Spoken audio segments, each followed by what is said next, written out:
Lord God in heaven, please, please put your hands on Mrs. Smith. They're sick, Lord, and they need the hands of healing, God.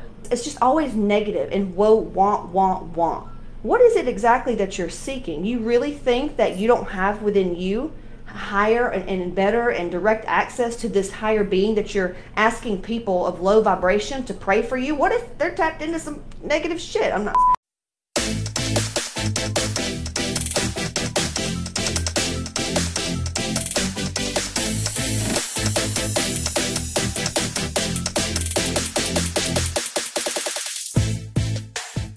Anything that happens for the shitty, for the bad, for the good, a lot of times if something happens and it triggers us, we can look at it and just really like stay in the shit, or we can use alchemy.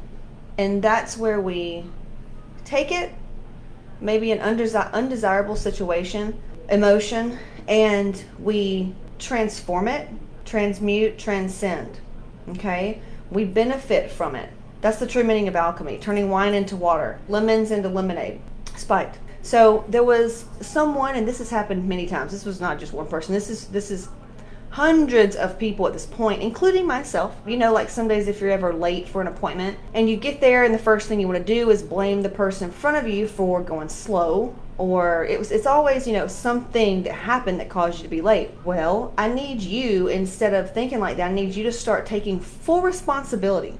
You could have left earlier, checked the clock. You could have done a lot of things different. Same thing with, like, let's take a power outage.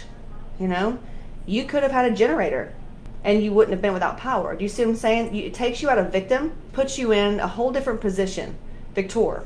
For example, getting sick. Nobody wants to be sick. And this person was like, I'm sick, so I can't pay for that right now. And I was like, that's not my problem. That sounds like a personal problem that you haven't worked on your manifestation skills. They were appalled. I'm sure they felt attacked, questioned my morals, questioned my integrity. But what I know as a coach is this. If that were me in that situation, you plan for sick days, right? So you put yourself in situations where you can always bounce back, where you can always win from it, right? Instead of, I'm sick, woe is me, I have to, you know, I can't do this and I can't do that, and it's because I'm sick and I'm a frontline worker and woe is me and everybody feels sorry for me. And even if that's not the reason and why, you know, this person was saying that, that's the energy of it. If you don't want to be a victim of circumstance, you have to take responsibility. Responsibility looks like this. I'm fucking sick. I have to pay this money. So how am I going to make it work? What in me feels like it's not possible? Let me go look at that. Not to mention they had access to things that could have helped them shift into abundance and overflow, or shift into a different mindset, because that's a mindset issue. It's not a I'm sick issue and woe is me and I just have shitty circumstances. That is a mindset issue, and that's a lot of people's problem. They're not where they want to be. It's because there's some fucking mindset issue. It's not a strategy issue. It's not anything but a mindset issue. Take full responsibility. You're sick. You didn't do the fucking work, period. How can you say that? I am fucking busting my ass once again. Do you see how that trigger, there's a trigger in there that feels attacked, maybe betrayed, maybe embarrassed, maybe ashamed. That's where the gold and the honey and the money lies. Let's address that root, core wound of feeling shame, or feeling less than, or feeling like one more fucking time somebody did you wrong. Once you address that fucking issue, it's not gonna happen again. You're one up on it. You got its number, you've got its name. It can no longer fuck with you. And if it does even try to, you're gonna recognize it. Okay, does that make sense? Taking full responsibility. Ask yourself at any time something comes up, am I taking full responsibility? If I was taking full responsibility for this, what would it feel like? What would it look like? What would it do? And as always, those core wounds of whatever it is that you're feeling, and if you're unsure about that, you can just check out that emotion wheel, track down the exact emotion, because a lot of you don't even recognize what you're feeling, sacral chakra. You don't even recognize what you're feeling, but you're calling it something else. You're calling it, yeah, but they're doing me wrong. Right, but there's something within you that's causing this whole thing to be in your reality. What are you saying? I've made myself sick? Call it what you want. There's a reason why you're feeling the way you're feeling in this state. And I saw a lot of that actually over the weekend. Everybody, if they were sick, they want to make a post about it to ask for sympathy from everybody. Praying. Are you fucking serious right now? Most of the people that do pray like that, pray wrong. Lord God in heaven, please, please put your hands on Mrs. Smith. They're sick, Lord, and they need the hands of healing God. It's just always negative and whoa, want.